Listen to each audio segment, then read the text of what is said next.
जिन्हो कहता है कि नहीं, अगर हम यहाँ पर हार गए और हमने यहाँ पर इंतज़ार किया तो 7 दिन के बाद जब ये तहखाना टूट जाएगा तो ये जो इतनी ख़तरनाक चीज़ है ये हमारी दुनिया के अंदर दाखिल हो जाएगी।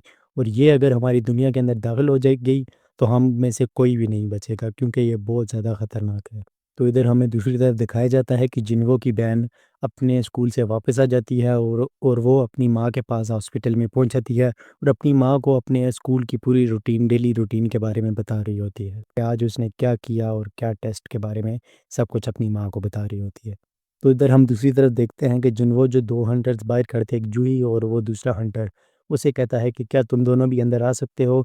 मुझे लगता है कि तुम 2 भी अंदर आओगे तो यहाँ पर 2 आग के शोले और नुमादार हो जाएँगे और उसके बाद ही जो कुछ होना है उसके बाद ही होगा।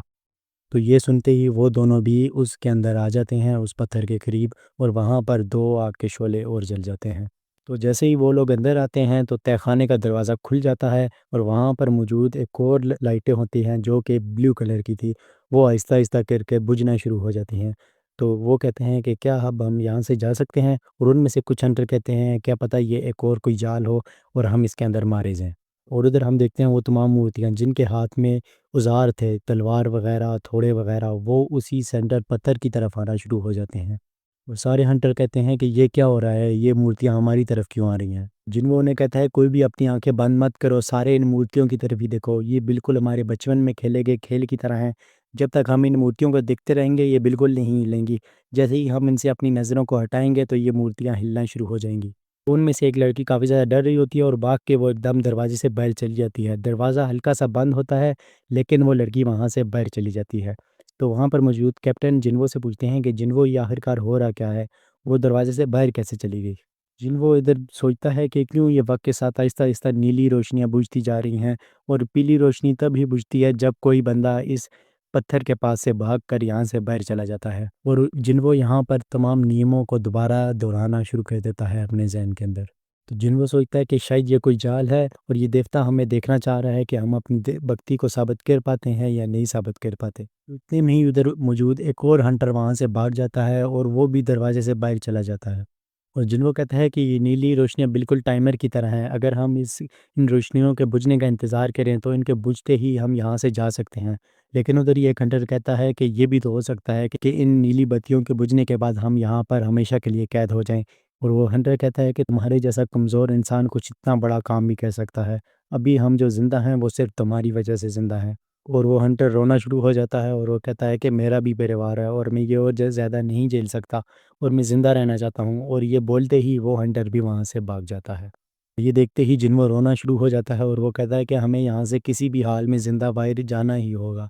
हमें यहाँ से बच कर निकलना होगा। और वहाँ पर जो कैप्टन थे वो जिन्हो और जूही को कहते हैं कि मुझे लगता है तुम दोनों को यहाँ से चले जाना चाहिए, क्योंकि तुम लोगों की अभी आगे बहुत ज़िंदगी पड़ी है।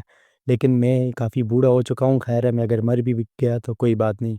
लेकिन तुम लोग अभी बच्चे हो, तुम लोग चले जाओ क्योंकि तुम्हारी आगे काफ़ी ज़िंदगी बाकी है। इतने में ही हम देखते हैं जूही गिर जाती है और वो कहती है कि मेरे पैर ही बिल्कुल काम नहीं कर रहे। ऐसे लग रहा है कि मेरे पाँव में साँस ही नहीं है, मैं यहाँ से नहीं हिल सक रही। तो जिन्हों कहता है कि कैप्टन आप मेरी बात सुनें, आप जूही को लें और यहाँ से चले जाएँ। क्योंकि अगर आप नहीं गए तो जूही को लेके कौन बैठ जाएगा, क्योंकि मेरी टाँग तो बिल्कुल ठीक नहीं है। तो ऐसा करें आप जल्दी यहाँ से जाएँ, जितना ज़्यादा आप टाइम लेट कर रहे हैं उतना ज़्यादा ये हमारे करीब आते जा रहे हैं। आप ऐसा करें जूही को लें और यहाँ से चले जाएँ। तो जूही कहती है जिन्हो फिर क्या, तुम्हारा क्या होगा? अगर ऐसा है तो मैं भी यहाँ ही तुम्हारे पास रुकूँगी, मैं यहाँ से बिल्कुल नहीं जाऊँगी तुम्हारे बगैर।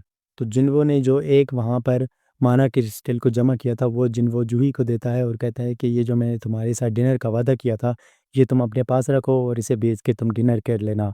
और जो पैसे बचेंगे वो तुम अपने पास रखना, अगर मैं यहाँ से ज़िंदा बाहर आ गया तो मैं तुमसे वो पैसे ले लूँगा, अगर ना आ पाया तो वो पैसे तुम ही रख लेना। तो जूही कहती है तुम ये बात कर भी कैसे सकते हो? तो इतने में ही कैप्टन पीछे से जूही के सर में मारते हैं और जूही वहाँ पर ही बेहोश हो जाती है। वो कहते हैं जूही मुझे माफ़ करना, इसके अलावा मेरे पास और कोई भी तरीका नहीं था। और वो जूही को वहाँ से उठाकर वहाँ से बाहर चले जाते हैं और अब वहाँ पर जिन्हो अकेला बच जाता है। और जिन्हो कहता है कि चलो अब ठीक है, अब यहाँ पर सिर्फ़ मैं अकेला ही मरूँगा। अब जिन्हो कहता है कि मुझे लाइफ़ इंश्योरेंस का पैकेज ले लेना चाहिए था, अभी मैं यहाँ पर वैसे भी मर जाऊँगा, मेरे पीछे परिवार को कुछ तो फ़ायदा हो जाता। जिन्हो वहाँ पर एक पड़ी हुई तलवार उठा लेता है और कहता है कम से कम मैं यहाँ पर एक को तो मार के ही मरूँगा।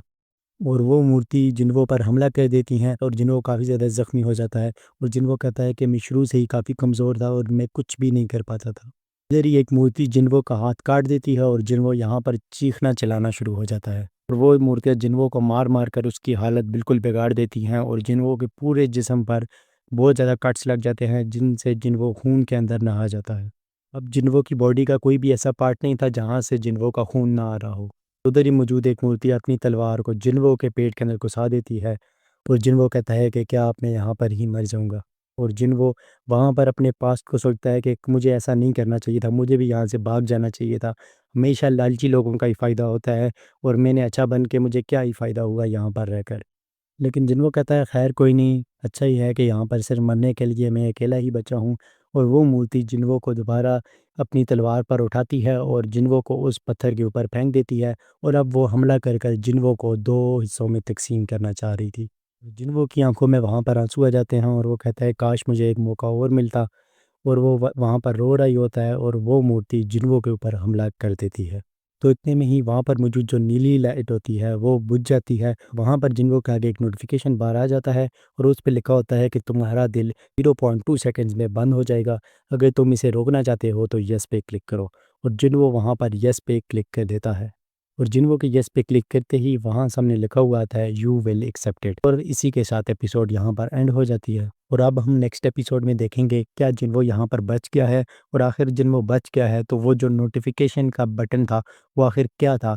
क्या उसी से जिन्वो की जान बची है या फिर जिन्वो की जान किसी और तरीके से बची है? ये सारी चीज़ें हमें पता चलेंगी नेक्स्ट एपिसोड में। तब तक अगर आपने चैनल को अभी तक सब्सक्राइब नहीं किया तो चैनल को सब्सक्राइब लाज़मी से कर दें, बेल नोटिफिकेशन को भी ऑन कर दें ताकि मेरी आने वाली तमाम वीडियोज़ का नोटिफिकेशन आप तक सबसे पहले पहुँच पाए। और वीडियो को लाइक शेयर भी लाज़मी से कर देना। मैं आप लोगों से मिलता हूँ नेक्स्ट एपिसोड में, तब तक के लिए गुड बाय।